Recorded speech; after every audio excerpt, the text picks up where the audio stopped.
All right. Whoa. Can you guys hear me? Hello? Yes, thank you. Look, my name is Flavio Menezes. I'm a professor of economics at the University of Queensland, and I'll be the chair of this section, Policy Roundtable on the Competition Policy Review. We have today a very distinguished panel, and what I'm going to do is I'm going to briefly introduce all four speakers. Each one of them will have 15 minutes to speak, and then we'll have about half an hour for questions and answers. Our first speaker, and I'll introduce them all now, is the Competition Policy Review man himself, Professor Ian Harper, who is, of course, was the chair of the Competition Policy Review and is a partner with Deloitte. I've asked Ian to provide kind of a brief overview, to kind of set the scene, provide a brief overview of their recommendations. Our second speaker is Stephen King, a professor of economics at Monash University, a former Mergers Commission at the ACCC, and I think he's the current chairman of the, he's not paying attention, but I think he's the current chairman of the ERA, the Economic Regulatory Authority, is that right? In Western Australia. That's the economic regulator in WA. And I've asked Stephen to talk about the competition policy recommendations of the review. Our third speaker is a lawyer turned economist through a PhD at UCLA, turned lawyer, back into lawyer, and I think just to confuse all his friends. That's Dr. Scheelings. I've asked him to talk about the competition law recommendations, so all the kerfuffle about Section 46, for example, and again, you have 15 minutes to cover that. Last but not least, former ANU colleague and the current member for Fraser, the Shadow Assistant Treasurer and Shadow Minister for Competition, Andrew Leigh, and I've asked Andrew to, if possible, to give his reaction to the review. I fully appreciate it's a big ask because the government itself hasn't responded yet, so I'll leave to him to say whatever he wants. That hasn't stopped him before, so I'm sure I won't stop him now. Look, there's also in the Competition Policy Review, there's a series of recommendations on institutional design. So this is about, for example, removing telecommunications regulation from the ACCC and merging that with the AER, the energy regulator. This is about replacing the NCC, the National Competition Council. I thought the best thing to do is I'll try to raise this as an issue at Q&A, okay? So overview, competition policy, competition law, and a kind of a general response from Andrew. Well, thank you all, and Ian, if you could please get the ball rolling. Thank you.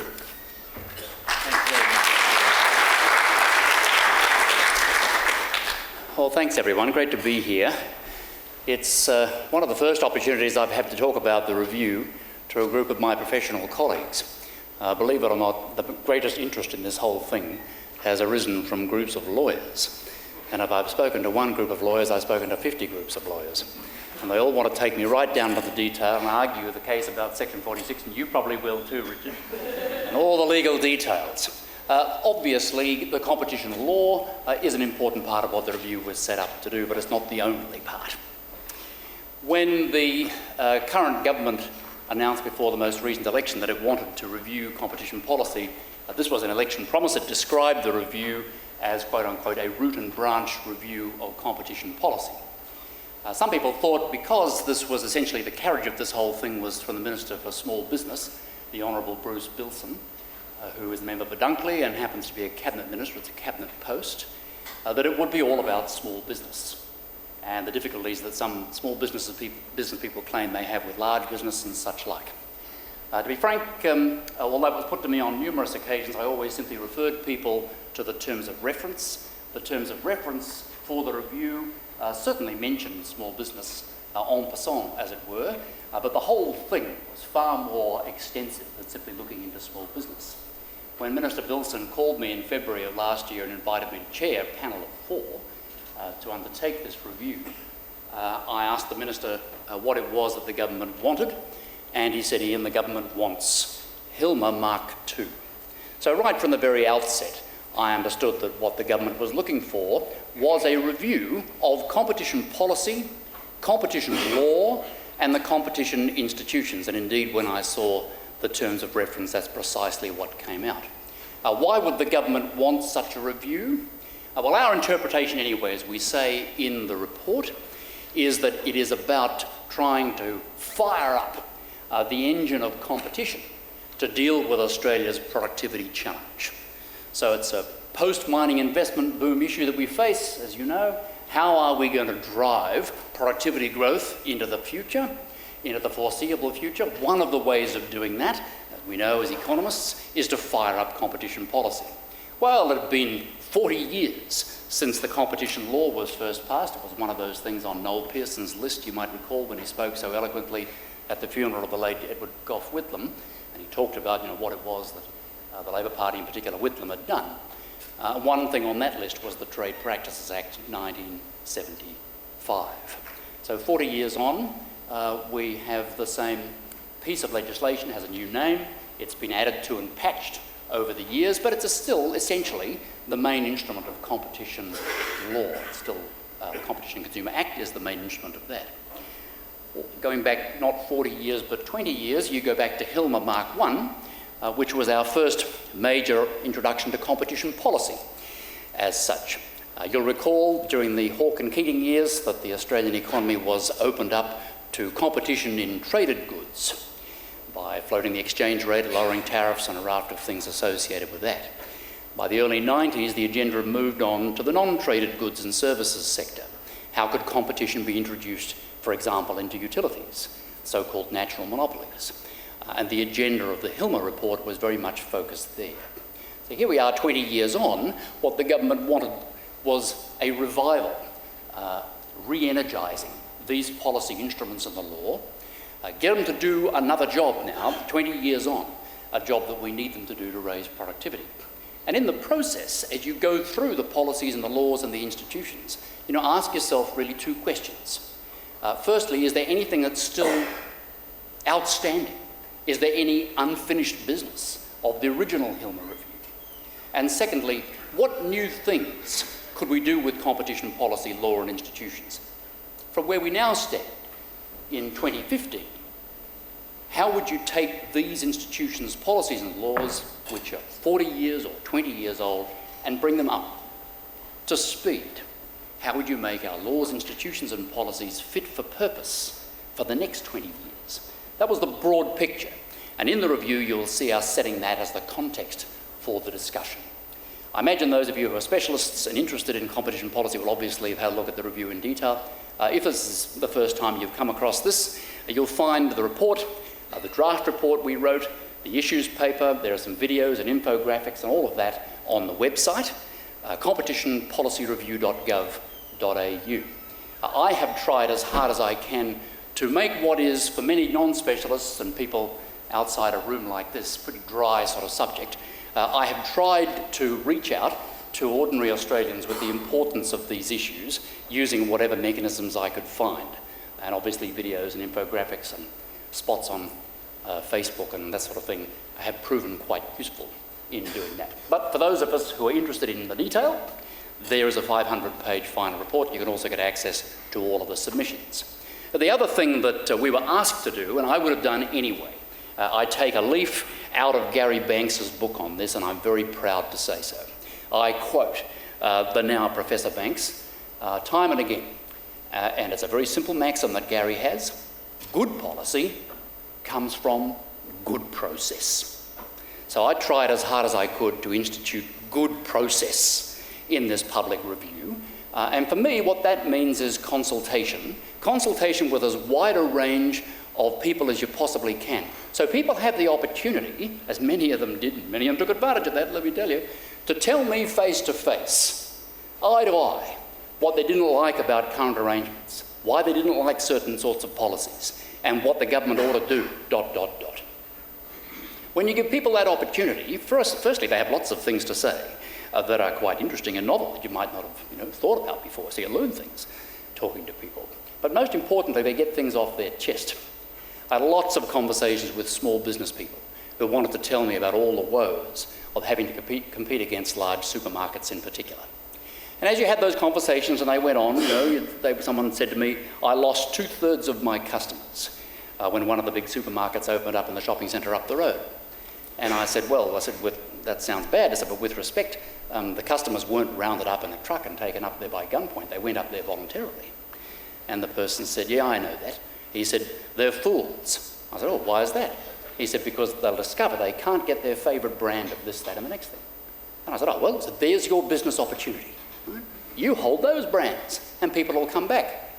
The person just looked at me and said, mate, I can't run a business on 5 brands.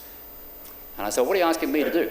Recommend to the government that the law be changed to prevent large supermarkets from opening up within the near vicinity of small supermarkets? Is that what you're asking? And he said, no, I'm not asking you to do that. I said, what are you asking me to do? He said, well, first and foremost, just to hear me say, it sucks. And I said, well, mate, my old man was a butcher, and I used to sit through around our dinner table similar sorts of conversations to this one, where he would come back and throw his hands in the air and tell my mother how things were going to be dreadful because Coles or Woolies or someone else was going to open up and take away our livelihood.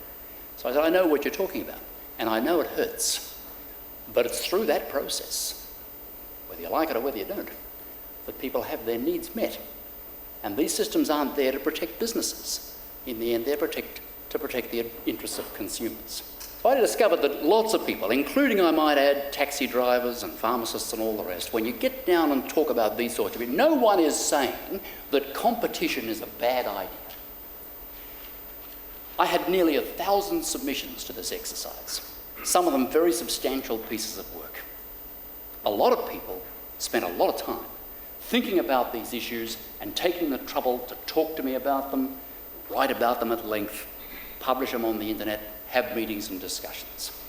In all of the public meetings that I had, in all of the private meetings that I had, in all of the submissions, you can read them for yourself, they're all up there on the internet, nobody, not one said the government took a wrong turn in 1975 by legislating competition law.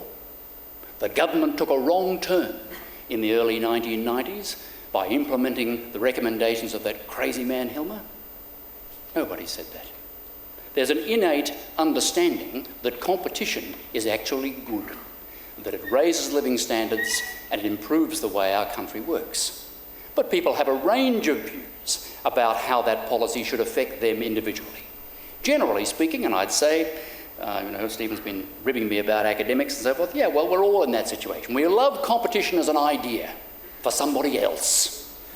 But when the competition starts to come into my backyard, whether you're an academic or a taxi driver or a pharmacist or whatever you are, or an economist working for one of the big 4, nobody likes competition. Why not? Because it sucks, right? It hurts when you lose business. So my experience was that there's a great well of goodwill towards these ideas in principle, a great understanding of the importance of the need for change, and a resistance at the same time to those things which don't suit. So in the report itself, there are 56 recommendations that cover the span of competition policy, competition law and competition institutions, as Flavio helpfully said. For my money, the most important parts of the review are in the competition policy area. When the government asked us to think about new ways in which competition should be moved, where can it be unleashed, Fred Hilmer and his colleagues back in the early 1990s stopped competition at the government's front door, if I can put it that way. They talked about the need for competitive neutrality, that's where that comes from, and the competitive neutrality regime, which was introduced following recommendations from Hilmer, dealt with governments when governments are in business. And hence government business enterprises needed to pay the same tax, needed to suffer the same sorts of burdens as their private sector competitors. But what about when the government isn't technically in business? And yet what it does affects the way business operates. What have you got in mind? Well, the big one is procurement. When the government procures goods and services from the private sector, it clearly influences the way the private sector operates. Oh yeah? How? Well, let's say you decide for the purposes of efficiency for government operation, you want to make this tender big. Then you can get scale economies. And of course, by doing that, you essentially eliminate 3/4 or 80% of all of the tenderers. They're not big enough. And so the business plays straight into the hands of those who are large enough to be able to meet the government's needs at that scale. Oh, but there's a benefit for the government. It gets its services more cheaply. Well, possibly. But what it also does is interfere with the structure of the market for that particular service or good. So how the government conducts itself in that context.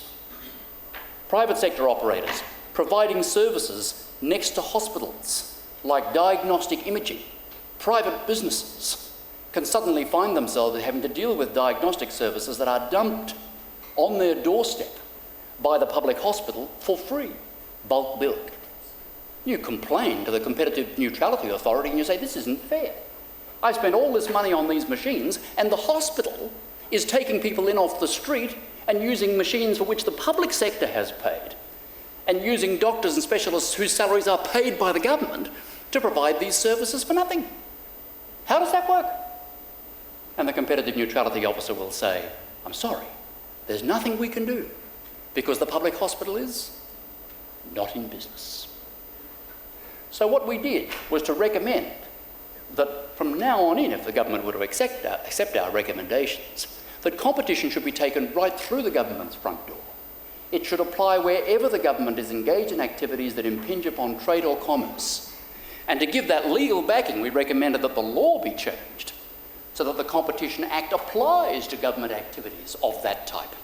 So the government could find itself on the wrong side of the Competition and Consumer Act if it were to engage in conduct which breach the provisions of the Act, not just when it's in business, but importantly when it's engaged in the provision, for example, of human services, responsible for the largest proportion of public outlays and an increasing share of the Australian economy. If you can drive productivity improvements through the provision of human services, health, education and welfare, then you're well on the way to driving productivity improvements across the economy. That's how pervasive those things are. So recommendations to do with competition policy, particularly in human services, but also road pricing. As I mentioned, procurement for the government. And the unfinished business of Hilma, things that have been there 20 years. You know, I can't go into a taxi, I can't go into a pharmacist, I can't go into a bookseller. I went into a taxi the other day and the guy looked at me and says, "You Ian Harper?" And I said, "Yep." And he said, "So am I." That was a relief. Huh? I spoke at the APP, Professional Pharmacists Conference, every year for 10 years down here on the Gold Coast. When the minister called me and asked me to do this job, I thought, well, there goes my relationship with the Guild. What am I to do? Now, I'm not going to do it, Minister. Sorry. It'll compromise my business interests. Well, I guess we wouldn't be economists in the end if we didn't allow our business interests and our commercial interests to be compromised by good policy. But the pharmacists don't like it. So we spoke about pharmacies, we spoke about bookselling and parallel imports and motor vehicle parts and all of that stuff. Why? Because this is important? Because this is going to swing the great wheel of the Australian economy around that axis? No. Fixing up the pharmacists isn't going to make no great difference. It needs to be done, but it isn't going to swing national productivity figures. So why talk about that, Harper? Because it is unfinished business of Hilma. I was asked to do a root and branch review. I got the torch out and looked in all the dusty corners, and who's been sitting there for the last 20 years? Pharmacists, booksellers, motor vehicle importers, all those guys. It's all old stuff. It's 20 years old. Human services and extending the reach of competition policy is the most important. In the areas of the law, they're basically, although the lawyers don't like this, is what we would describe as a tidying up. Simplification is the main thing we seek to do with the law. Of course, we make calls on things like Section 46 and Section 50 and the merger provisions, and change a few things around other areas of Part 4. Maybe Richard will talk about that. And those things are important and need to be done, in our view. But the competition law, if you ask, well, is this broken? The answer is no. It is not broken. Can it serve for another 20 years? It'll serve better, we believe, if you change certain things about it, particularly so that it can deal with a world in which digitisation becomes more prominent, IP is more important, and various things like that, and where we need to encourage mergers and make that to happen. The law will help with those things, but the law basically is in pretty good shape. And then finally, there are the institutions. These are Hilmer institutions. The ACCC is a Hilmer institution. The National Competition Council is a Hilmer institution. The Energy Regulator is a Hilmer institution. So should they all just stay the way they are? We have things to say there about focusing the attention of the ACCC, which is a well-regarded regulator, but focus on what it does. Competition policy has flagged because of the absence of a champion. The NCC still exists, but it's fallen into desuetude. Competition policy needs its own champion. It needs somebody to work with the states and the Commonwealth and keep pushing this agenda, like Graham Samuel used to do when he was chairman. There is no voice for that. And so that vacuum gets filled from time to time by the chairman of the ACCC. Well, oftentimes the chairman of the ACCC, for example, about ports, has sensible things to say. Exactly what we say in the report. But should it be the responsibility of the chairman of the regulator to be telling governments what to do about policy? We say no. We say the regulator should regulate and do that job properly and leave policy to another body. And similarly, we say access and pricing regulation covers a whole lot of different things, and in a digitising economy will cover even more as network economies have become more important, not just electricity. So we say, take that access and pricing regulation, a set of separate issues conceptually from competition, and move that to a dedicated regulator that'll develop its own expertise. Not to punish the ACCC, not to cut off one of its legs, but to make sure that these different arms of policy are handled by dedicated, specialised institutions. One for policy, one for law, one for regulating access and pricing regulation. So those are our recommendations on the institutional front, apart from recommending some changes to the governance of the ACCC, where we believe that there ought to be a greater separation between the commissioners and the day-to-day business of the Commission. Standard governance approaches to any institution. We believe that should be done for the ACCC as well, to improve its performance. Recommendations there. So there they are, all 56. Where are we at in the process? As Flavio mentioned a moment ago, the government has yet to respond. A week or so ago, Minister Bilson spoke at a public meeting in Melbourne and indicated that the government would respond, quote unquote, early in the final quarter of this year, which I take to mean sometime early in October. Prior to that, they're considering their position. No submission, I understand, has yet gone to the Cabinet. That's part of the reason it hasn't been considered yet. So we'll see where all that works out. That's where we are. Well, we were commissioned in March of last year, and we reported on the 31st of March this year, and the report is all done. Finally, let me acknowledge my colleagues on the review. Even though people are kind enough to refer to this as our tradition as the Harper Review, it's the Competition Policy Review. There were 4 people involved in producing that report. I had the privilege of chairing, but there were 3 others. Peter Anderson, who used to chair the Australian Chamber of Commerce and Industry, Sue McCluskey, who until recently was the Chief Executive of the Regional Australia Institute, and Michael O'Brien, a very fine competition QC. So these are the opinions of 4 Australians. We were asked to give our opinions after careful consideration and consultation, which we did. Those opinions are in the report. The government has now consulted again on those opinions, and as I understand is presently preparing its advice to Cabinet, and we'll see what comes from there. Other than that, it was a privilege to serve. I had a lot of fun, and I'm hopeful that something comes out of it. Thank you.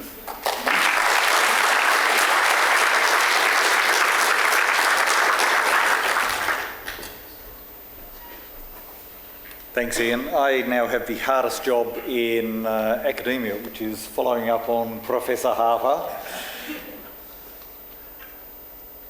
I'm not going to point out that you wanted to abolish one of my institutions. The NCC still exists. I am on the NCC. Clearly that recommendation saying get rid of the NCC is... That's not what you said. Prior to the review starting, I had the pleasure of being involved into pre-review reviews, which dealt with similar issues. One through the Monash Business Policy Forum, one through the Economic Regulation Authority of Western Australia. So in some ways we, particularly the Monash Business Policy Forum one, it was a deliberate attempt to preempt Ian's views and his colleagues' views to try and suggest to them things that they really should concentrate on.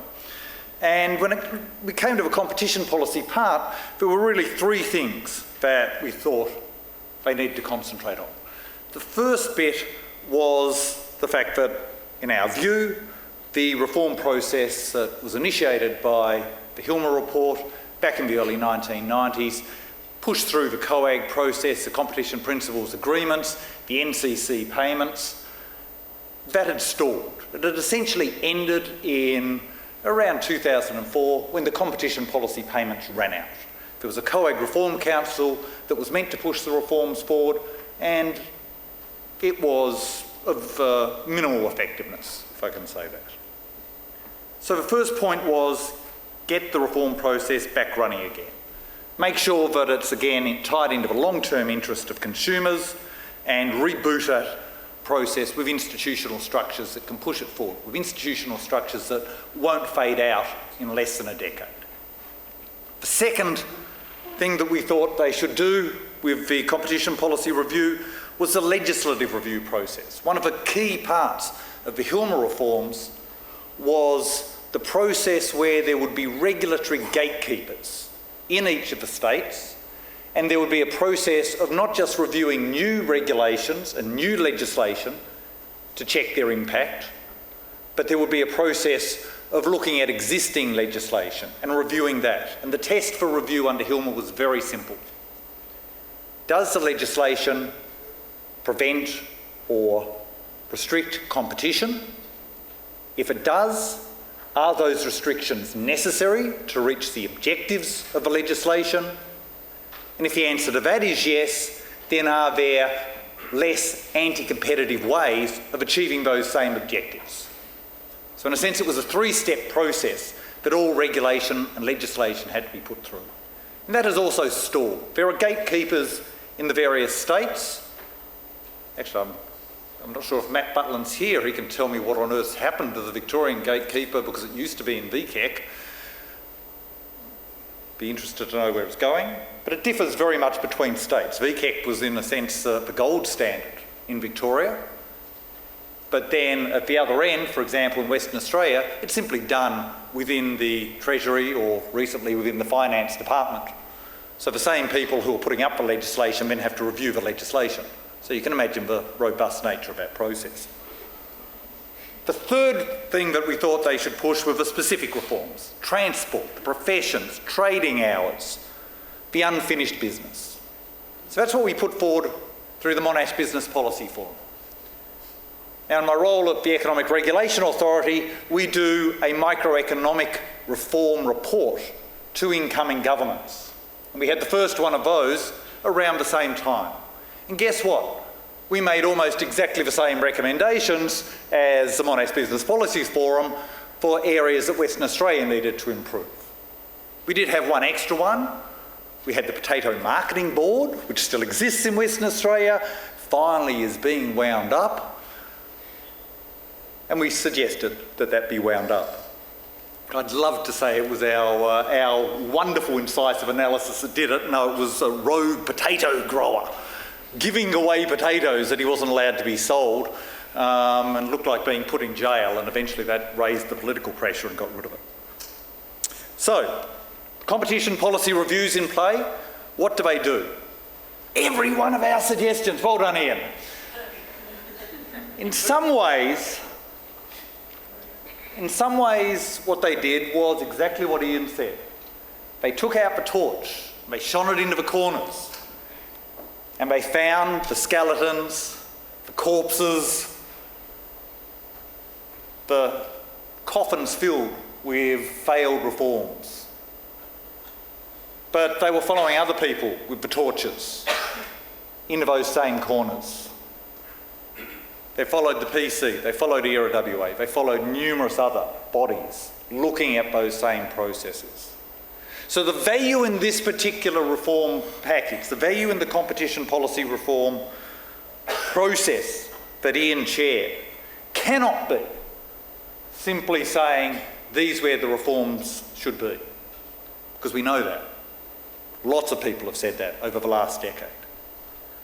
It's got to be in the processes to make the reforms work. I'm going to come back to that in a couple of minutes.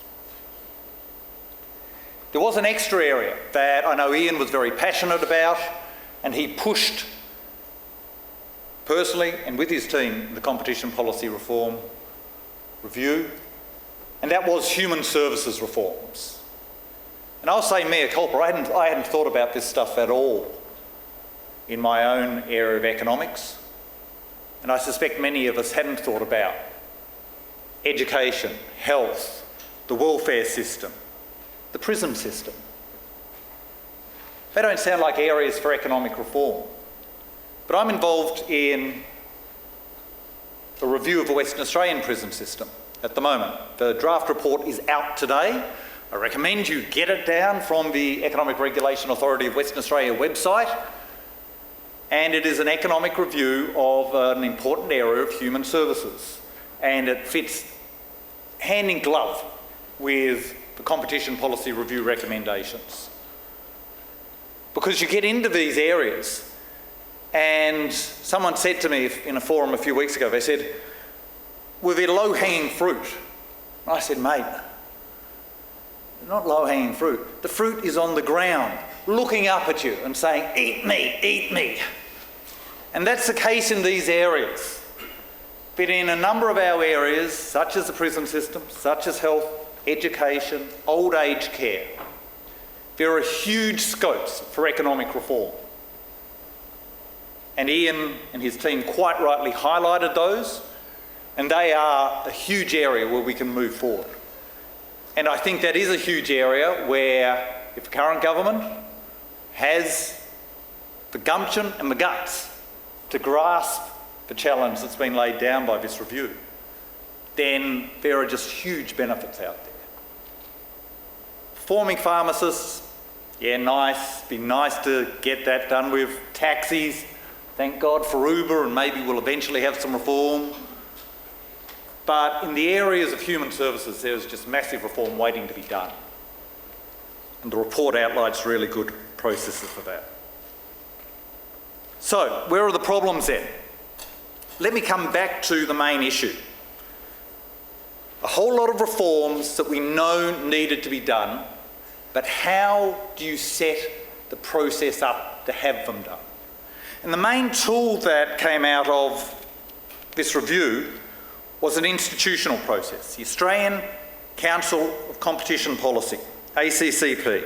Yes, it replaces the NCC. It will be an NCC on steroids. It will drive the reform process forward. And that is Plan A. And if Plan A works, it will be very, very good. I disagree with Ian about some of the processes. There will be an advocacy role, great. There will be an evaluation role, very important. The payments role, I think, was downplayed by the review. Ian quite correctly, or his report quite correctly says, the original Hilmer payments were associated with vertical fiscal inequity. Reforms done at the state level created tax benefits at the federal level, and the payments were transfers back to the states to essentially compensate them. But let's face it, the political game of the NCC back in the late 1990s was never vertical fiscal inequity. It was, we got a pot of money and we can hand it out, and if we don't hand it out, there's a big stick. And it was about state governments being able to go there and saying to their electorate, we know you're uncomfortable with some of these reforms. Change is always uncomfortable. But you know, those guys over there, they're making us do it. They're going to withhold money from us if we don't do it. The federal government was able to say, it's out of our hands, it's that council over there. They're a separate group. So much so that in the case of the Potato Marketing Board in Western Australia, the NCC received a call from the then Western Australian Premier who said to the chairman of the NCC at the time, how much is it going to cost us if we don't reform the Potato Marketing Board? And the chairman of the NCC picked a number off the top of his head because he had no idea. And it was a sizable number of millions of dollars. And the Premier's response was, yeah, right, we're not getting rid of it then. That was the process. It was a process about, are you going to give us enough money so we will wear the political flag? I think the ACCP, if it doesn't have a stick, is going to have a problem. However, I get worried about Plan A, because I have heard Minister Bilson talk on a couple of occasions, and on both occasions he started off by saying, well, the review talked about institutional reform. We're not really interested in institutional reform. And that just sets the alarm bells ringing, because if they don't set up an ACCP to push forward the reform process, then Plan A doesn't work. And I don't think there's a Plan B in the review. And that would be my biggest criticism of the review. It is built on the ACCP, and if that doesn't go through, if that doesn't get the support of the government to create this new institution to drive the process, there is no alternative put forward. Are there alternatives? Yes, I think there are. We can learn from overseas. Good policy can also be good politics. Simple example. Stockholm has congestion charging. How did it get congestion charging? We don't seem to be able to get congestion charging. It had a referendum. The majority of people in Stockholm voted for congestion charging. How did they get that? Well, what they did was they had a 7-month trial before they had the referendum. And they had a situation where during those 7 months, they charged people for congestion charge for coming into Stockholm. They took the money and they pumped it into public transport. They significantly increased public transport. They increased park and ride spots out in the suburbs. They had an independent body come along and evaluate the trial after the trial finished. I haven't been able to find out if they whipped all the money out of the public transport, by the way, when the trial finished before the vote, but if they were smart politics, they may have done that. And then they had a vote. They hypothecated the money to public transport. Now, economists roll our eyes and say, oh, hypothecation. It may be bad economics, it's damn good politics. They got through 52%. It was close. But with the smart politics, they got it through. Centre-right party in British Columbia got through a carbon tax and have been re-elected 3 times since then. How did they get a big new tax through? Well, it helps to be on the right, because it's a bit hard for the left to say we hate carbon taxes. But it was also smart politics. They said, when they brought in the tax, every dollar we raise through this carbon tax will be returned to you, the taxpayers of British Columbia. They did some hokey things. The finance minister in British Columbia, in his or her contract, says that if they do not, in any year, return all the money back to the taxpayers that's raised by the carbon tax, if they fail to do that, they will lose 15% of their income, of their salary for that year. Now, a bit hokey, but damn good politics. And that carbon tax has survived and has been as popular as having 60% support, although it was wavered between about 50 and 60% support in British Columbia. So I would have liked to have seen those Plan Bs there. Plan Bs can be done. I think we need to think about Plan B because I'm really worried about Plan A. I'm not sure Plan A is going to get government support. But other than that, great stuff. And on the human services bit, if you have a chance to read the human services part of that report and nothing else, read it, because that really is where the economic gold is lying at the moment. Thank you.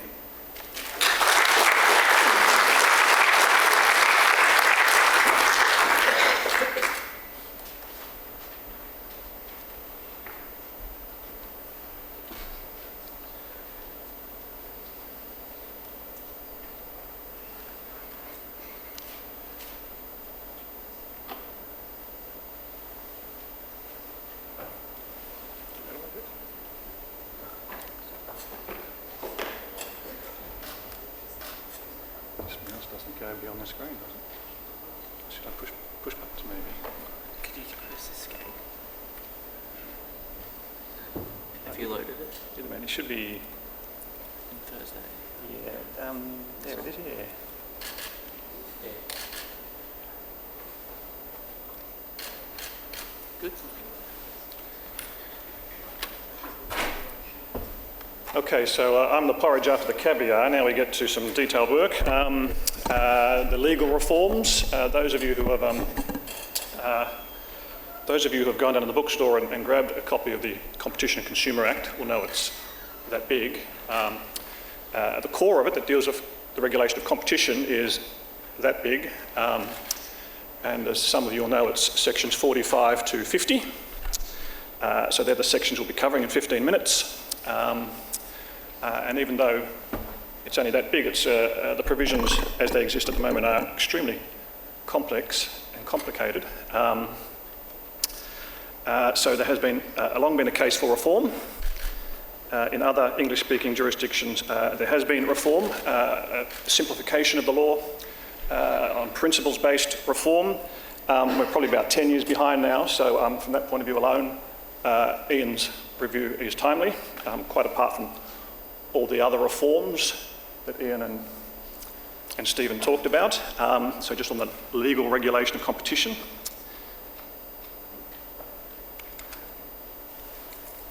That's working. So with respect to the laws, they had certain desiderata that they wanted to achieve when reviewing the current laws, and they were this. You can see them for yourselves. Does the law focus on enhancing consumer welfare over the long run? So as economists, you know what consumer welfare is. That word consumer is a little bit controversial or problematic. I won't go into that. Does the law protect competition rather than individual competitors? Is the law clear, simple and predictable as it can be? So that's the part where I said, you know, there's huge scope for reform there of the current laws. Simplification alone is a huge value add if that can be achieved. And then the fourth one, does the law strike the right balance between prohibiting anti-competitive conduct on the one hand, while not interfering with efficiency, innovation, entrepreneurship on the other? So that classic knife-edge policy balance in competition law. So let's go to section 2 of the current Act. In this audience, none of this is controversial or surprising. It says to enhance the welfare of Australians through the promotion of competition and fair trading, the provision of consumer protection.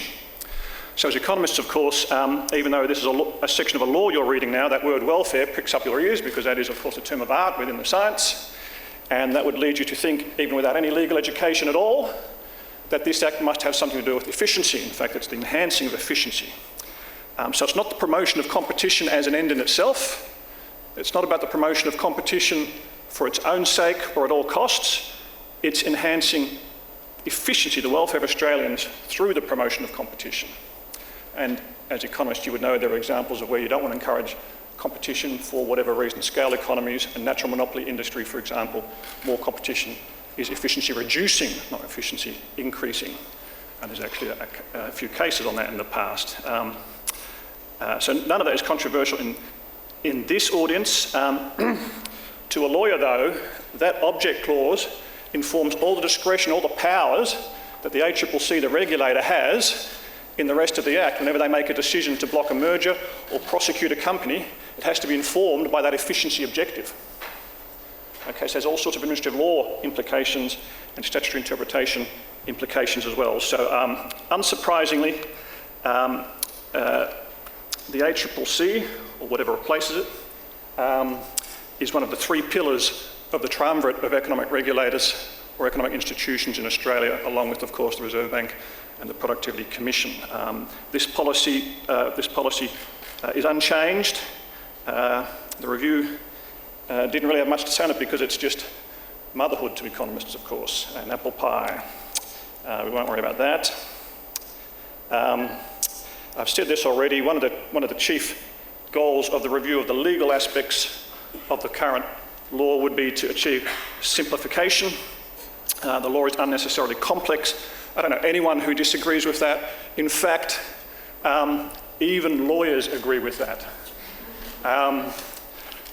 one could be a bit mischievous and say that legal complexity does not, as that first bullet point says, impose costs on the economy.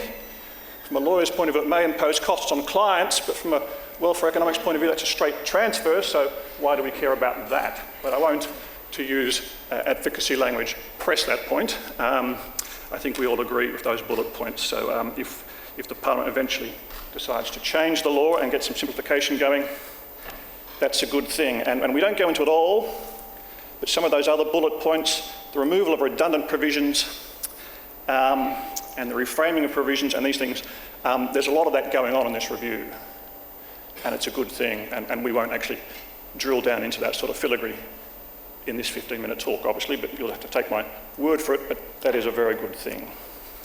So, let's get to the specific provisions. As you know, sections 45, 46, 47, 48. Ignore 49. That used to be prohibit price discrimination. As economists, you say, well, why would we do that? So it's gone. It went with Hilmer. And 50 mergers. That's it, 45 to 50. We'll deal with them. We'll deal especially with 46 and a little bit of 45. So 45 is cartelisation or collusion. 46 is prohibiting unilateral abuse, to use policy language rather than legal language.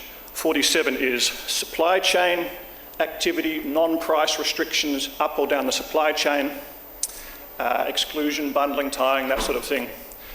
48 is price restrictions in the supply chain, upstream suppliers telling downstream retailers, for example, to set a floor, a price floor to their final customers, resale price maintenance. And then 50 is mergers. So 46, as Ian alluded to, is where all the controversy was. A lot of you will know about that already. Before we get on to that, let me just rush. No, I won't do that. Let's go to 46, purpose and effects debate. The current law, I haven't put it up there, I've spared you that, 3 pages. It's about when one firm with a lot of market power, the gorilla in the room, in the market, does something that harms competition. So what does that mean, harm competition? To an economist, that means, what's your theory of competitive harm? You drill down and you work it out. That, in the policy discussion, is called an effects test. The what's really going on here question is called an effects test. There's a big discussion between purpose and effects because the current law is about the purpose debate. I haven't put that up there. The reason that's important is the next slide, because the current purpose test focuses on and uses the language of a competitor. Not the competitive process, not competition, and therefore potentially not efficiency, but a competitor. So that's problematic right there. There's also, in the current test, this taking advantage of market power test. And this has been hugely controversial. There's a whole string of High Court cases in the early noughties on this. Some of you may know them, the Burrell case, Melway's case, and so on and so forth. It's perceived in some circles, in fact there might even be a consensus, I don't know, that this, the way the Gleeson High Court treated that test or interpreted that test in the early noughties, cut off this provision at the knees and made it considerably inoperative in effect. The bottom line,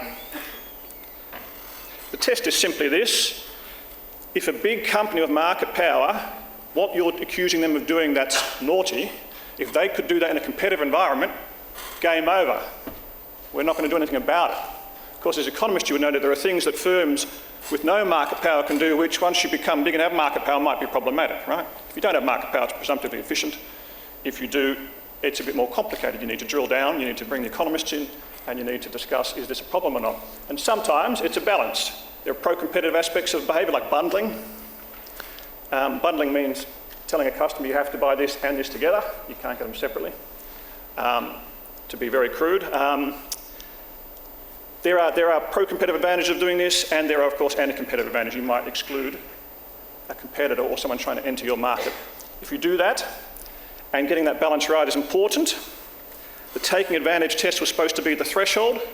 That threshold, as interpreted by the High Court, is way too high. This is the proposed provision, that's it. I almost want to flash up the current provision just to compare it to this. So an economist, you'll be thinking this is, again, motherhood and apple pie, what's the big deal? Prohibited unilateral conduct by a firm with substantial market power, so that's of course the important threshold. You have to be the big firm in the market and have the market power. That has the purpose or effect, so there's still a purpose test, or effect or likely effect of substantial lessening competition. So the underline there is what's called the effects test. Purpose or effect, you can see there that the purpose is now not for the purpose of excluding a competitor or so on and so forth, it's for the purpose of substantial lessening competition, which goes back to that object clause and goes back to the efficiency justification behind the review. Those of you in this space will know that substantial lessening competition is a term of art. It's interpreted by economists when you have litigation, it's big litigation, and you need to bring economic experts in and say, in this particular case, this particular large firm, what they're doing, have they substantially lessened competition? Have they eliminated a competitor? Have they scared a competitor off that maybe was going to come in? Talk about game theory models, industrial organisation, so on and so forth. And that was hugely controversial, but I think the controversy has died down a bit, but we will see if no, okay. So we get a no there. So we will see what the Parliament goes to. I believe, in fact, the Labor Party is against this reform. So maybe I'm speaking too soon. This is, in fact, still politically controversial as well. Price signalling in 2010, I think it was, as a result of some agitation by then Shadow Treasurer Hockey, specific laws were introduced to stop the banks, it was then, from signalling how they're going to reduce interest rate cuts or increase interest rate with Reserve Bank changes. This provision has not been used. Again, it's incredibly complex. Unsurprisingly, the Harper Review recommends it goes. But what's the harm it's trying to get at here? Just thinking about it from an economics point of view, why do we care if companies signal prices to each other? There are various possibilities. When you're talking about collusion or cartelisation, which is just competitors fixing prices, of course, communicating prices could be part of that, or attempted collusion. But it could also have a tacit collusion aspect to it rather than an explicit collusion aspect to it. A lot of you will know, of course, that tacit collusion is modelled in economics with repeated game theory, and that sort of repeated interaction, even without explicit agreement, can over time lead to the same outcome on the market as explicit collusion, namely prices higher for customers. And to do that, of course, you need to punish and have punishment regimes, and therefore you need prices to be, if not public, because you need to monitor deviations from your collusive equilibrium path, you at least need to know the prices of each other internally in your tacit collusion arrangement. So there might be something that's attempted to be got at here. This is not it. This applies just to the banking industry, and it should apply to the whole economy if it's got any validity at all. I won't go there. I won't go there. I will just say that the result is simply that the Harper Review says this tacit collusion problem is potentially a problem. Again, to economists, that's not surprising at all. The harm is the same as explicit collusion. If the ACCC cannot get to this problem, cannot regulate it via the current law, then there probably is a gap in the current law, and that gap should be plugged. And the plug is very simple, not these ridiculous hockey provisions or anything that complicated. The fix is simply to add the words concerted practice to the current section 45. So that's the first bullet point there.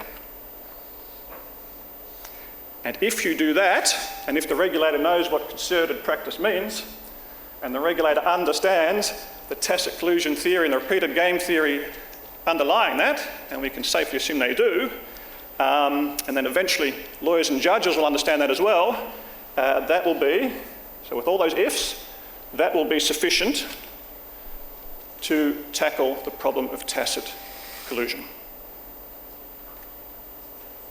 Finally, the other provisions, one slide for them. Real cartels, explicit price fixing. That was section 45. Again, in 2010, the government introduced a whole new division because they wanted to criminalise this behaviour. This is the sort of smoky backroom, fixing prices, conspiring against the customer type activity. They wanted to make it criminal, so they introduced a whole new division, and it's incredibly complex. Incredibly complex. And so the main recommendation is it needs to be radically simplified. Everyone would agree with that. And it should be confined to Australian conduct or effects. It isn't at the moment. We're the only OECD country, I think, where it isn't, and that's just as a result of drafting and then interpreted by Justice Gordon, who's now in the High Court in the federal court case of Bradkin. That's all they recommend there.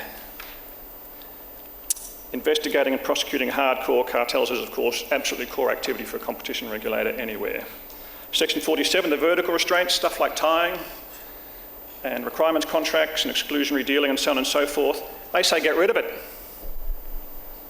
They say get rid of it because it's covered by 45 and 46, in particular the 46 that we're suggesting, which we had a few slides ago. Australia has a unique little wrinkle, third line forcing. No one understands what it means anymore. A de facto consequence of removing 47 is that it would remove the per se prohibition. So all the other parts of 47 are substantially lessening competition. Whenever you see the word substantially lessening competition, that means bringing the economists so they can tell us what's going on, what's really going on here, and is it a problem? Don't need to worry about the economists when it's per se, it's just presumptively bad. For some reason, this thing that no one understands, third line forcing, is per se. It's only in Australia. It's been very hard to remove over the decades. And the recommendation is that, well, you'll definitely remove it if you remove the whole of 47. And that is a good thing. Section 48, resale price maintenance. The Harper review was extremely cautious here, this is one where they didn't, possibly the one area where they didn't feel their oats. And they have decided to retain the per se prohibition on wholesalers telling a Ford dealership, you can't sell that Ford to that customer for less than 10 grand. They're saying retain the per se prohibition. In the US in 2007, the US Supreme Court got rid of the per se, said it's just going to be substantial lessening competition. It's just going to be this, what they call rule of reason in the States, this balancing of the pros and cons on a case-by-case basis.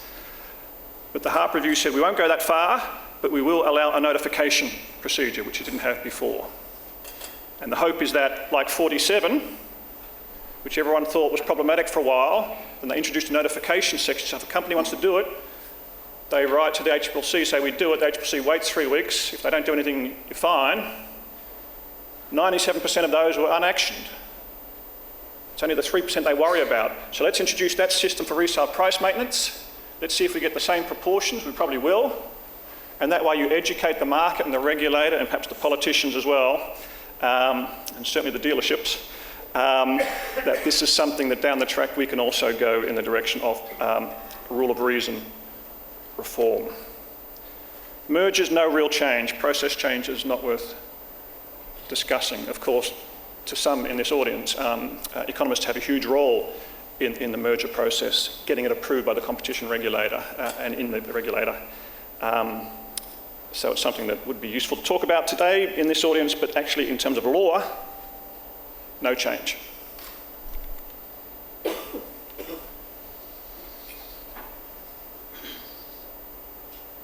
might need you, yeah, could you?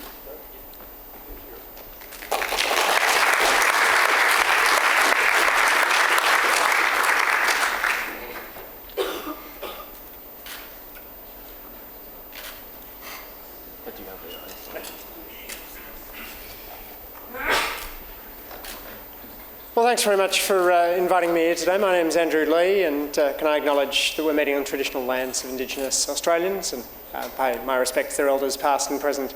Also want to thank Flavio for inviting me along today. Much as you think of a drummer as somebody who likes to hang out with musicians, I'm very much somebody who just feels lucky to be able to hang out with competition economists for a panel. So thank you for that. Ian in particular is somebody from whom I've learned a lot. Ian taught me to teach MBAs when in 2006 I taught his introductory MBA economics course at Melbourne Business School for a while. And he demonstrated again today in his sort of Father Ian style of presentation why listening to Ian Harper speak about the Harper Review is an even more pleasurable experience than reading the review itself.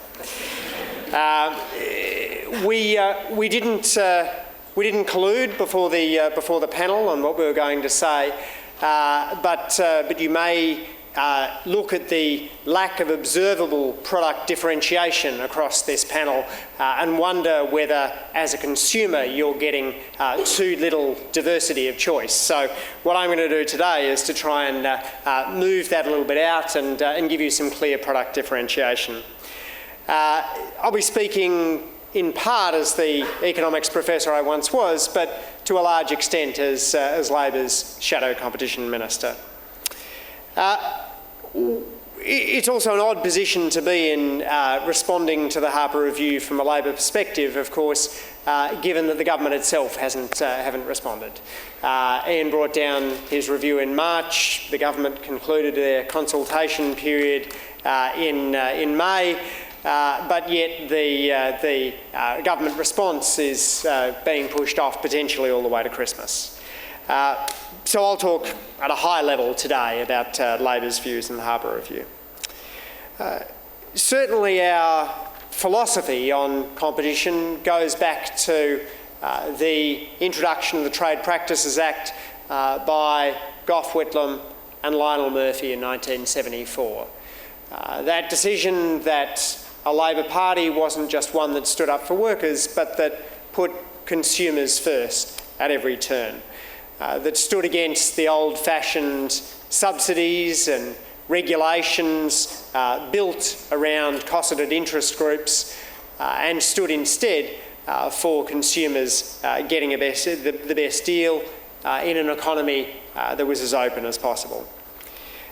We've said already that Labor's quite open to a number of the reforms in the Harper Review, the improvements in competitive neutrality, broader review of regulation from all levels of government that may limit competition, extraterritorial reach of the law, price signalling, ACCC governance and resale price maintenance.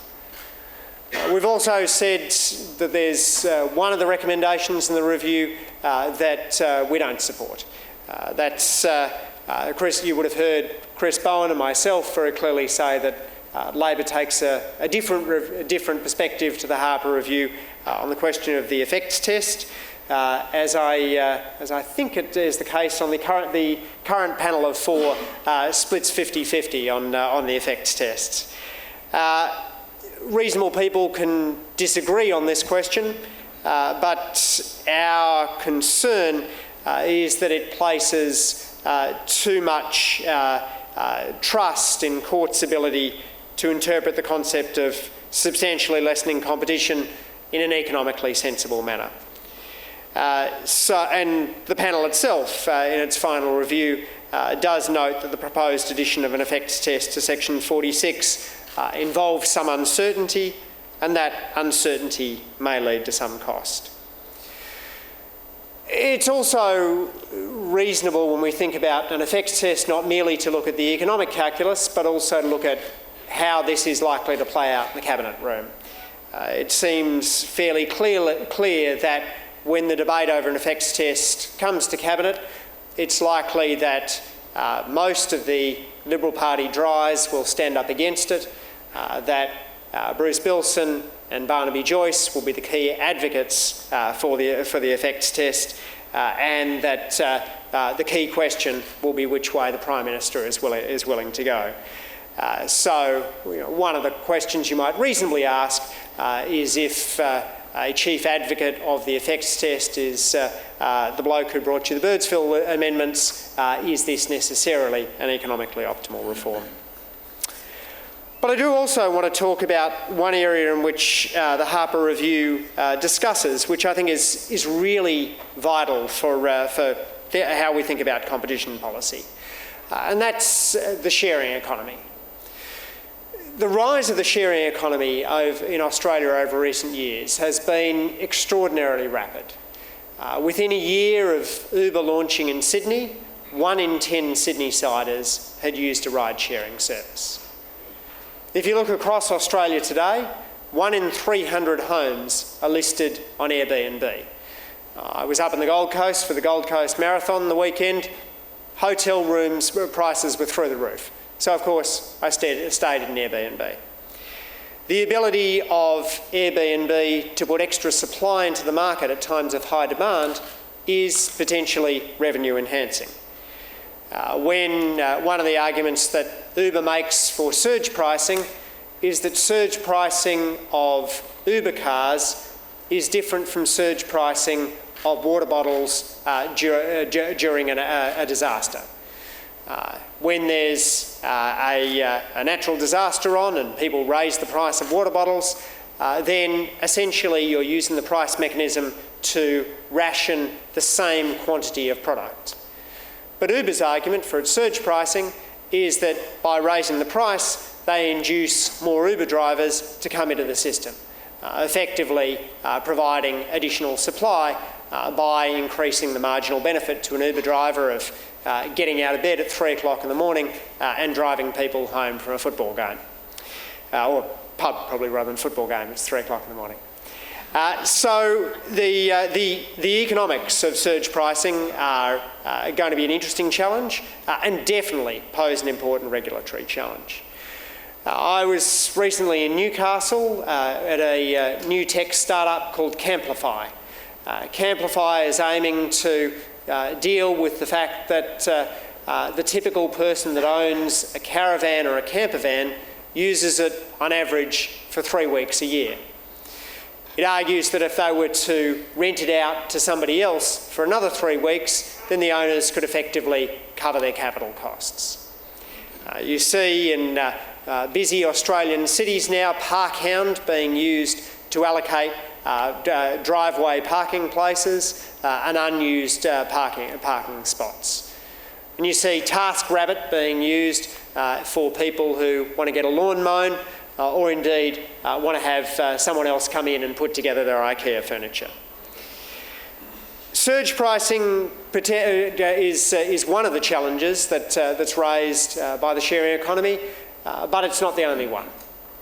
One of my fears about the sharing economy is that while it might look great for most of those in the room, it could potentially split us into a sort of Downton Abbey situation.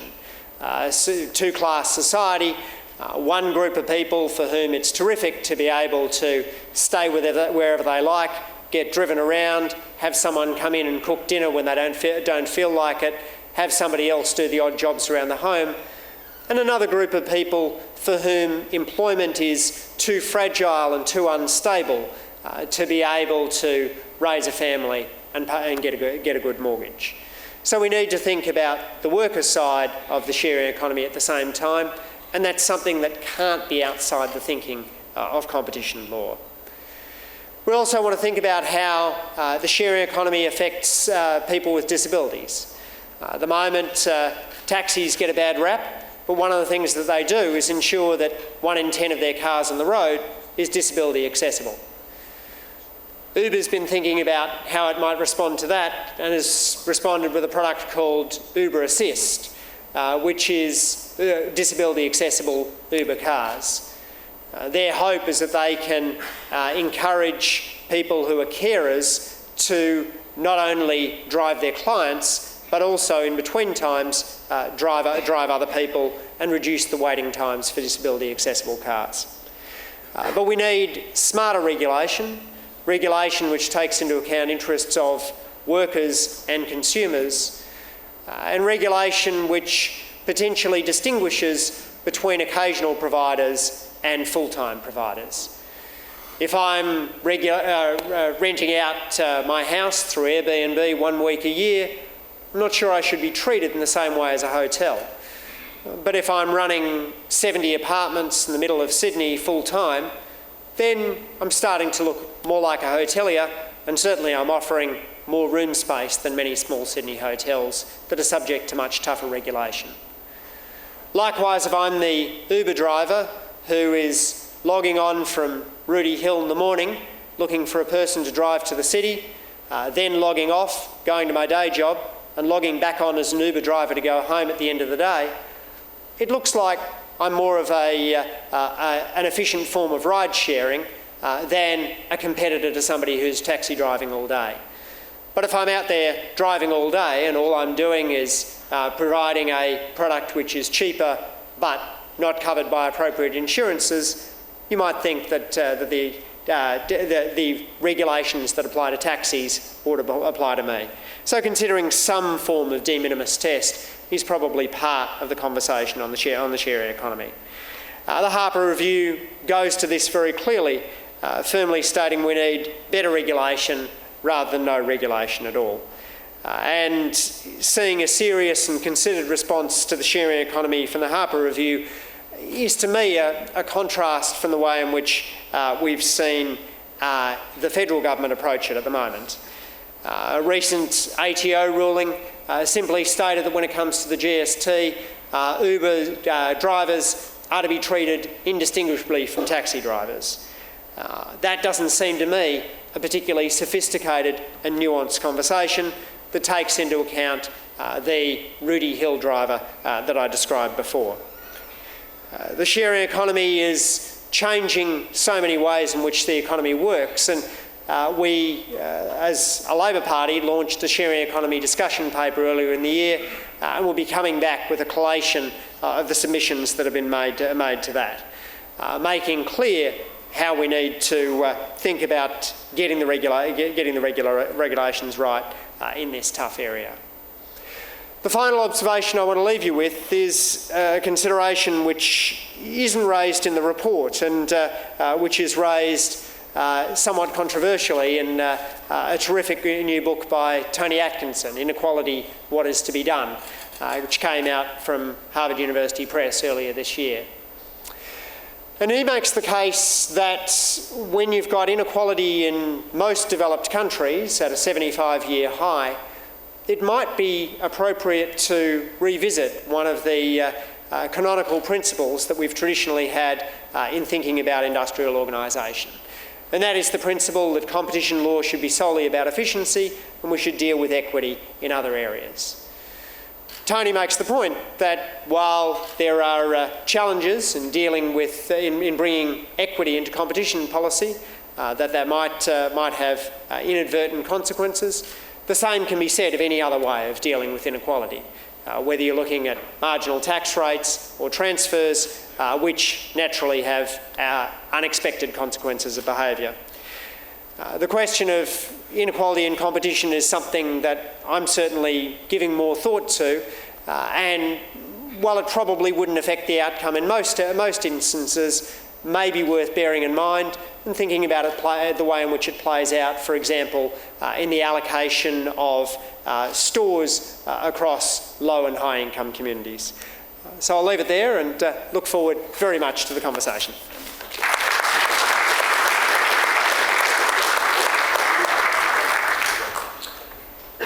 All right. Look, I'm going to ask you, if you want to ask a question, can you just put your hand up, because we have two microphones going around. And when you do ask a question, can you please say your name and indicate to whom you're asking the question to?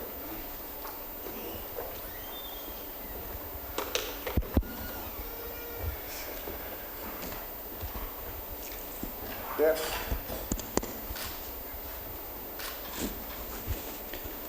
I want to focus on human services, and I think it's one of the really good things about the Harper Review, looking at human services. And I think that's good for two reasons. Firstly, that human services are right at the bottom.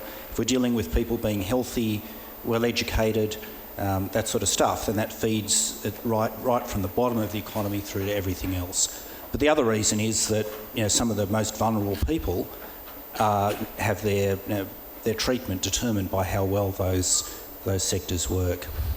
But I want to ask something specifically about higher education, and I have had the experience of moving out of university into a non-university provider, and that's been quite eye-opening.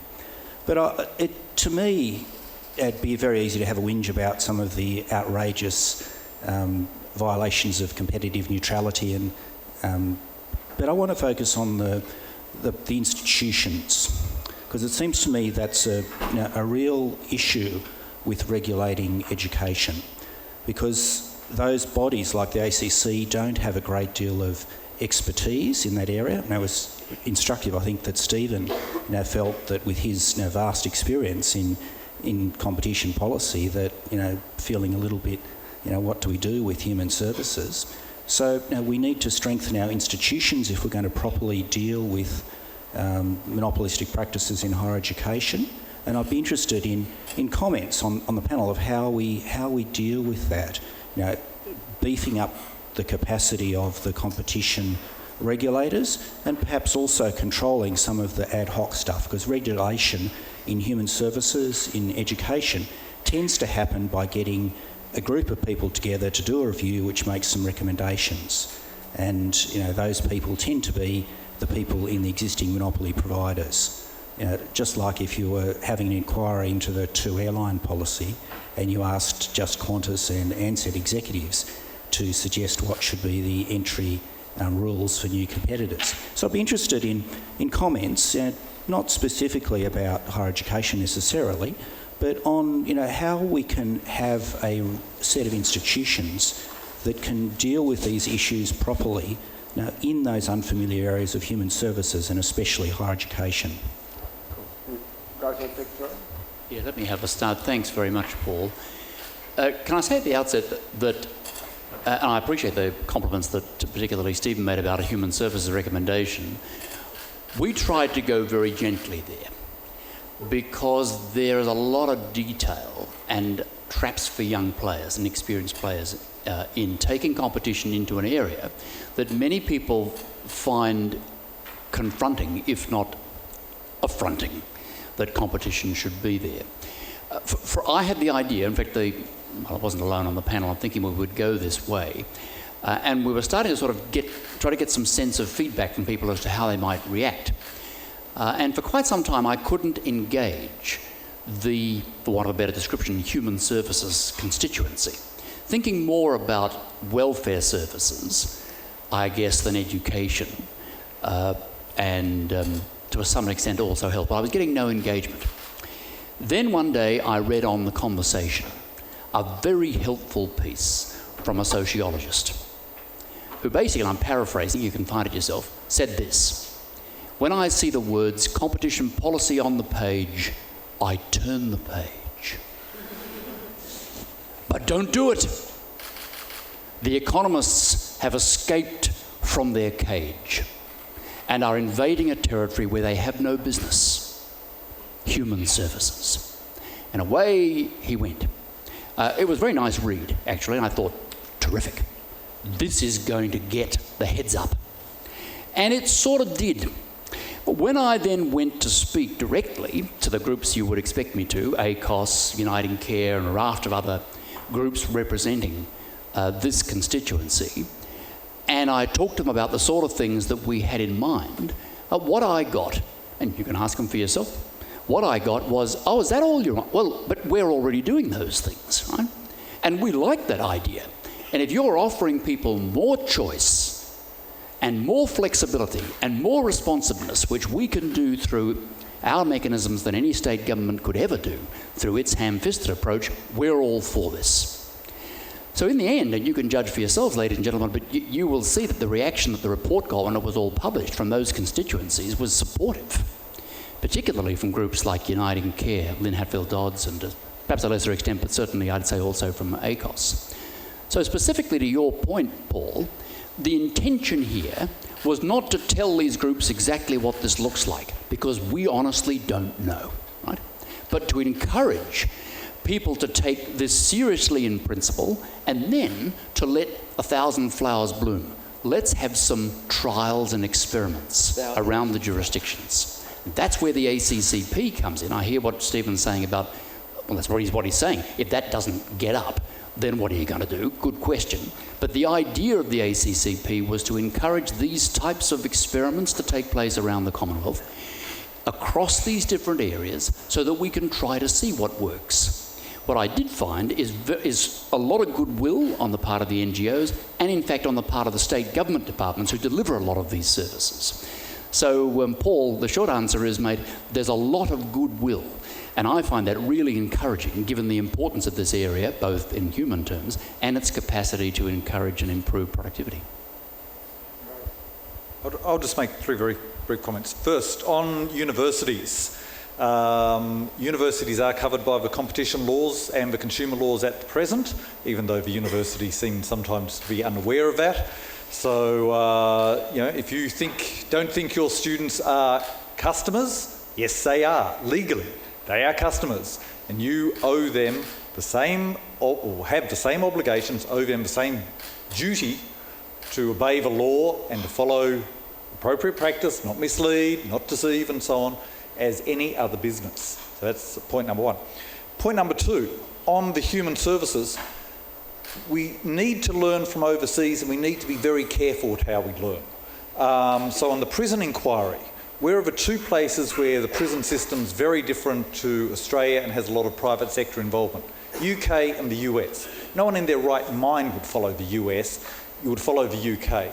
What's the difference? It comes down to the contract design and the incentives. Not just the incentives written into the contracts, but the incentives relating to simple things like the politicians and their relationship to the prison system. And in the UK, there's some really good practice. In the US, there's some really bad practice. And so if you say things like, oh, privatisation in prisons, complete disaster. Third point is, like Ian, there's a lot of goodwill when you get out and explain what you mean to the not-for-profit sector. So, again, in prisons, the not-for-profit sector has a big role post-release. One of the things we found, the not-for-profit sector has no access to information about the prisoners they're trying to help once the prisoner is released. So the justice system has this information, Department of Corrective Services, they're not able to hand it over to the not-for-profit. The not-for-profit isn't able to confidentially access it. Just seems completely obvious that that's something that needs to be improved. It's not economics, it's almost common sense. 5 minutes to go, so I think Richard and I will take the next question. Sorry, cool. There's someone here in microphone? A question to Ian. Great speech. Through your magic torch, you have found that competition issue concerning the pharmaceutical industry remains the unsolved or unfinished item. What have you decided to do to reform this matter, to it? And if you do something to it, what are the likely welfare improvements to the Australians? Yeah. Okay, thank you. Let me be clear that these regulations that we refer to are very specific. They relate to the ownership and location of retail pharmacies. So we certainly didn't deal with the pharmaceutical value chain right across, or talk about the industry at large, specifically those, and those were the ones that were also identified by Hilmer in 1992-93. And one of the things that I didn't appreciate before the review is that those two rules, the location rules, which specify that pharmacies must not be within a certain physical distance of one another, and there are 50 pages of these things, so that's just a summary, if you like, all sorts of specific rules. But those are essentially Commonwealth. They're a Commonwealth responsibility, and they're negotiated as part of the Community Pharmacy Agreement, the most recent number of which was just negotiated by the government last month. Whereas the ownership rules, the rules which say that a pharmacy can only be owned by a licensed pharmacist or a trust which is controlled by a licensed pharmacist, i.e. no companies, no partnerships, right? Just pharmacists. Those are state rules. So all it takes to begin to unpick this is one state to decide that it wants to change the ownership rules as they apply to retail pharmacies. The point we make in the review on ownership, for example, is that there are no such ownership rules which apply, for example, to public hospitals, private hospitals I should say, no such rules which apply to private doctors' surgeries. To get closer to pharmacies, there are no rules which apply to the wholesale pharmaceutical distributors. In the end, the pharmacists claim that these ownership and location rules are an important device for ensuring that all Australians get access to PBS medicines. Well, I mean, of course we want that. Interestingly, the Commonwealth spends more money on primary health, i.e. doctors' services, than it does on pharmacies. There are no ownership and location rules that apply to doctors. Doctors can locate their surgeries wherever they like. Doctors' surgeries can be owned by companies, partnerships, individuals, even by doctors, right? Private hospitals, there are no location rules that apply to hospitals, no location rules or ownership rules that apply to private hospitals. The case that you'll see written up in the review, and I refer you to that if you're interested, there's also a submission from the people involved, concerns right here in Queensland, where a group of doctors decided that they wanted to establish a new medical practice in Ingham, which is up in North Queensland, for those of you who don't know. Well, of course, they wanted to put a pharmacy in amongst the other things. They wanted the various, other services available as well as their doctoring services, and they wrote to the authority. It looked like things were going well until the pharmacy in Ingham, which had been there for a very long time, decided that it was a good idea to move. And so the pharmacy in the centre of town moved, just inside the limit of where these chaps were going to put up their new medical practice, at which point the medical practice was denied the opportunity to have a pharmacy in amongst the medical practice. That's the type of thing that we thought had nothing to do with public health. Nothing. Nothing to do with distribution of the PBS medicines. Nothing. But as the PC pointed out, the Productivity Commission pointed out some month or so after our report came out, in black and white, if you don't believe me, take the PC's word for it, it has nothing to do with public health and everything to do with protecting incumbent pharmacies. Look, we actually ran out of time, so if you do have a very quick question, I have a somewhat longer question, so I'll ask that over dinner, but no quick, it has to be quick, right? Okay. Thanks. So hopefully hopefully the response can be very quick, but I'm not a lawyer, but if something like the effects test, as it's currently worded in the recommendation, goes ahead, will it take decades to settle down? Or, because with these kind of things, you can take on test cases in all kinds of different markets, and until the definition, for all intents and purposes, settles down. So have you kind of given any thinking for the kind of ambiguity that was in previous competition recommendations and is in the current legislation, how long that has taken to settle down? So I'm not sure I get the base of the question. What? How long would it take for the prisons?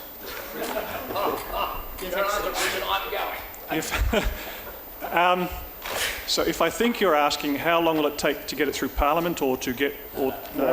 How long will it take? I've got it now. Thank you. Sorry, I'm a bit slow of hearing and thinking, but I've caught up now. If they introduce it, how long will judges catch on is the bottom line. Okay.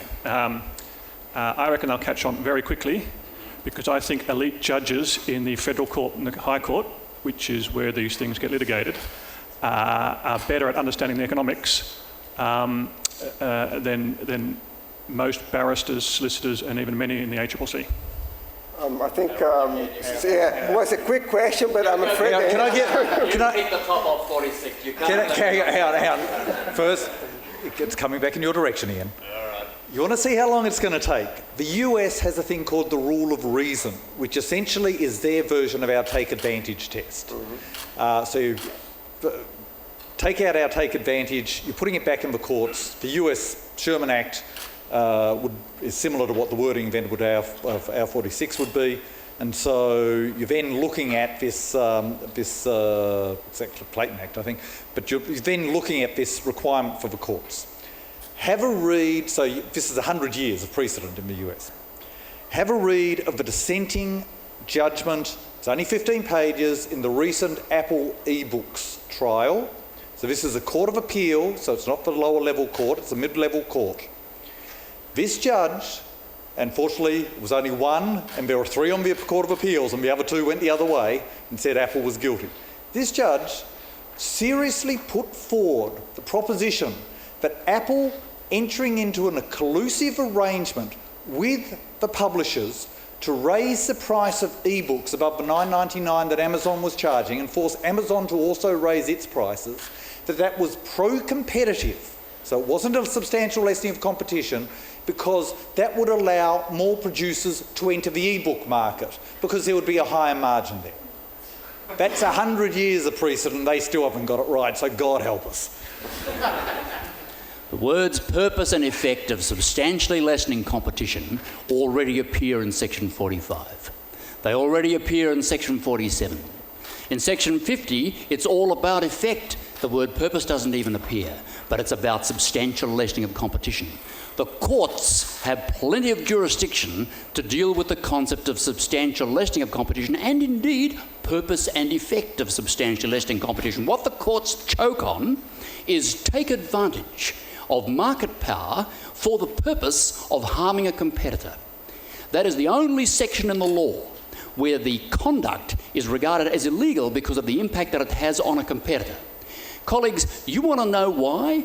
I recommended very strongly, along the 3 of my partners also agree with me on the panel, as to why this needs to be changed. The last thing I want is to be associated with a law that makes it illegal to harm a competitor, to use market power or anything to take advantage of that. Purpose effect, I don't care. The purpose effect thing is a whole red herring. The impact here is about pointing to a competitor. We are going into a world in which competition is going to become more intense, not less, partly because of sharing, as was absolutely correct, as Andrew pointed out. But not just that. Internationalisation, globalisation, you name it. We do not want people to be able to go to the courts, I don't believe, and say, you harmed me, this process harmed me, and therefore that's against the law. No. Take that out. They choke on take advantage. Take it out. Replace 46 with the same wording in 45, 47 and basically 50 that people understand. Does this conduct substantially lessen competition? If the answer to that is yes, you're in strife. But hang on, some stuff might look like it's substantially lessening competition and yet it could still be in the public interest. Correct?